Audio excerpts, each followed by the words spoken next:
안녕하세요. 오늘도 복된 날입니다.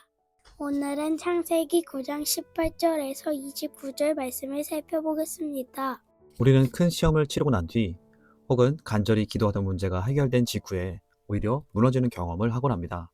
긴장이 풀린 순간 우리 안에 숨어있던 연약함이 고개를 들기 때문입니다. 홍수라는 거대한 심판을 겪고도 노아의 가족에게서도 죄의 모습이 드러납니다. 본문은 죄의 뿌리가 얼마나 깊은지, 그리고 은혜를 받은 자들이 일상 속에서 무엇을 경계해야 하는지를 가르쳐 줍니다. 18절에서 19절 말씀입니다. 방주에서 나온 노아의 아들들은 셈과 함과 야벳이며, 함은 가나안의 아버지라. 노아의 이 세 아들들로부터 사람들이 온 땅에 퍼지니라.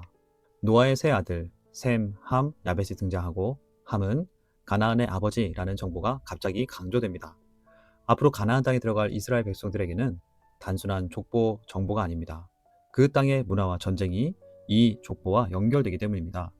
그리고 세상은 노아의 새 아들들로 새 인류로 출발합니다. 그런데 여기서 문제가 생깁니다. 20절에서 21절입니다. 노아가 농사를 시작하여 포도나무를 심었더니 포도주를 마시고 취하여 그 장막 안에서 벌거벗은지라. 홍수 이후 노아는 농사를 시작했고 포도나무를 심었습니다. 수확의 기쁨은 컸겠지만 노아는 자기 절제에 실패합니다. 여기서 취했다는 의미는 깊이 취하다, 자제력을 잃다는 의미입니다. 벌거벗었다는 단순히 옷을 벗은 모습이 드러난 것 이상입니다. 창세기 3장에서 아담과 하와의 벌거벗었음을 말씀할 때 뉘앙스는 그들이 죄를 범한 것을 말씀했습니다. 노아도 마찬가지입니다. 이것은 노아가 홍수 이후에 큰 트라우마로 술을 의지할 수밖에 없는 사람이 됐단 말씀이 아닙니다. 성경은 홍수 이후에도 여전히 사람은 죄의 뿌리가 남아있다, 사람은 여전히 스스로를 지킬 수 없는 존재다 라는 것을 말씀해 줍니다. 여전히 22절에서 23절입니다. 가나안의 아버지 함이 그의 아버지의 하체를 보고 밖으로 나가서 그의 두 형제에게 알림해 셈과 야벳이 옷을 가져다가 자기들의 어깨에 메고 뒷걸음쳐 들어가서 그들의 아버지의 하체를 덮었으며 그들의 얼굴을 돌이키고 그들의 아버지의 하체를 보지 아니하여더라. 이 본문은 늘 의문이 있습니다. 함이 뭘 했을까? 성경은 그가 본 것이 초점이 아닌 그가 알린 것에 초점을 둡니다. 그는 보았고 밖으로 나가 형제들에게 알렸습니다. 이 알렸다의 원어는 수치를 퍼뜨린 것을 의미합니다. 하나님의 형상으로 지어진 서로를 지켜주지 않고 조롱한 것을 말하는 것입니다. 함은 아버지의 수치를 덮지 않고 오히려 그것을 이야기거리로 만든 죄를 말합니다. 하지만 셈과 야벳은 달랐습니다. 그들은 옷을 어깨에 메고 뒷걸음질로 들어가 아버지의 수치를 덮어주었습니다. 여기엔 하나님 나라 백성의 윤리가 들어있습니다. 죄를 없던 일로 만들라는 것이 아닌 수치를 소비하지 말라는 것입니다. 공동체는 누군가의 실패를 콘텐츠로 삼을 때 무너지고 누군가의 실패를 덮어 회복시키려 할 때 살아납니다. 나와 우리 공동체는 누군가의 수치를 어떻게 바라보고 있습니까?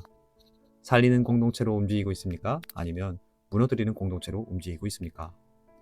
이제 술에서 깬 노아는 성령의 감동으로 아들들의 미래를 예언합니다. 24절에서 25절입니다. 노아가 수에 깨어 그의 작은 아들이 자기에게 행한 일을 알고 이르되 가나안은 저주를 받아 그의 형제 종들의 종이 되기를 원하노라 하고, 노아가 술에서 깨어 작은 아들이 자기에게 행한 일을 알게 됩니다. 그리고 이렇게 말합니다.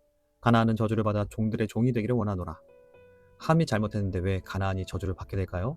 앞에 18절에서 함을 가나안의 아버지로 소개했습니다. 가나안 입성을 앞둔 이스라엘 백성들이 앞으로 만날 가나안 족속의 뿌리를 보여주려는 장치입니다. 창세기에서는 종종 한 선택이 한 가문의 방향을 만든다는 것을 이야기로 보여줍니다.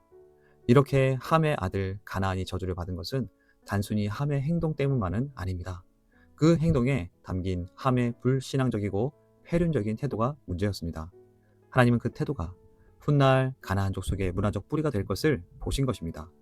반면 셈과 야벳은 축복을 받습니다. 26절과 27절입니다. 또 이르되 셈의 하나님 여호와를 찬송하리로다. 가나안은 셈의 종이 되고 하나님이 야벳을 창대하게 하사 셈의 장막에 거하게 하시고 가나안은 그의 종이 되게 하시기를 원하노라 하였더라. 셈의 하나님 여호와를 찬송하리로다.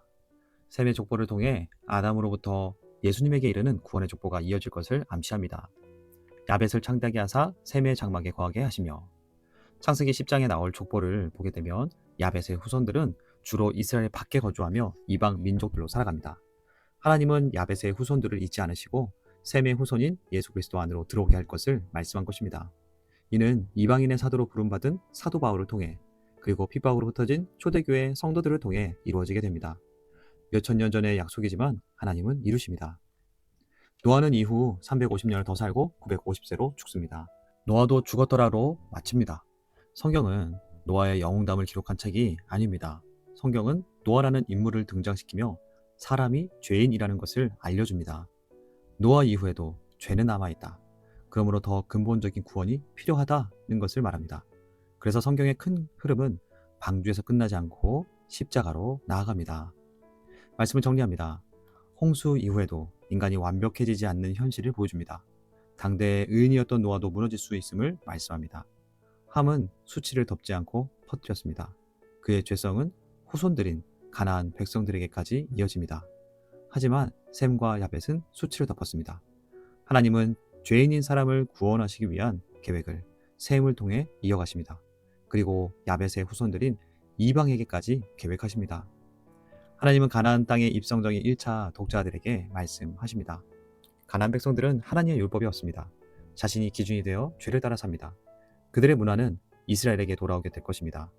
하나님은 이스라엘에게 말씀하시는 것입니다. 너희 안에 죄성이 있지만 너희는 하나님의 형상으로 지음받은 존재들이다. 가나안의 방식이 아니라 언약 백성의 방식으로 살아가라. 강한 자가 이기고 약한 자를 짓밟는 삶이 너희의 삶이 아니다. 공동체 안에서 누군가 넘어졌을 때 함처럼 퍼뜨리지 말고 셈과 야벳처럼 덮어 살려라. 너희는 살려진 존재들이다. 그러니 살리는 공동체로 살아라 말씀하시는 것입니다. 하나님은 오늘 우리에게도 말씀하십니다. 모든 어려운 일이 끝난 것이 끝이 아닙니다. 우리는 스스로를 지킬 수 없는 존재들입니다. 우리는 오늘 승리할 수 있지만 내일 넘어질 수 있는 연약한 존재임을 기억해야 합니다. 신앙의 연수가 우리를 만들지 않습니다. 우리는 매일 깨어 있어야 하고 매일 은혜를 구해야 합니다. 그래서 오늘도 아버지 앞에 손을 들고 나아가야 하는 자들임을 말씀해 주시는 것입니다. 또한 말씀하십니다. 오늘 우리의 시대는 함의 시대가 되기 너무 쉽습니다. 실수는 바로 캡처되고 실패는 바로 유통되고 수치는 바로 컨텐츠가 됩니다. 클릭 몇 번이면 누군가의 인생이 조롱거리로 소비됩니다. 오늘 본문은 우리에게 묻습니다. 너는 살리는 자인가? 넘어뜨리는 자인가? 다른 이에 대한 뒷말, 조롱, 폭로가 나의 스트레스를 풀어준다고 생각하지 마라. 그 모습도 하나님이 다 보고 계신다. 말씀하시며 살리는 자로 살아가라고 말씀하십니다. 방법 없이 무조건 용서하며 덮는 것이 아닌 그런 상황들을 회복을 위한 방식으로 다루라는 뜻입니다. 그것이 하나님 나라의 삶입니다. 말씀을 기억하며 하나님 앞에 섭니다. 오늘도 하나님의 은혜 없이 살아갈 수 없는 자임을 고백합니다. 왕이신 하나님, 오늘도 하나님의 지혜와 능력으로 살아가게 하옵소서. 살리는 사람이 되게 하옵소서. 내 감정과 내 정욕에 이끌린 삶이 아닌 누군가를 넘어뜨리며 즐거워하는 것이 아닌 살리는 사람이 되어 오늘도 하나님의 나라를 세워가는 우리가 되게 하옵소서. 기도하며 나아가겠습니다.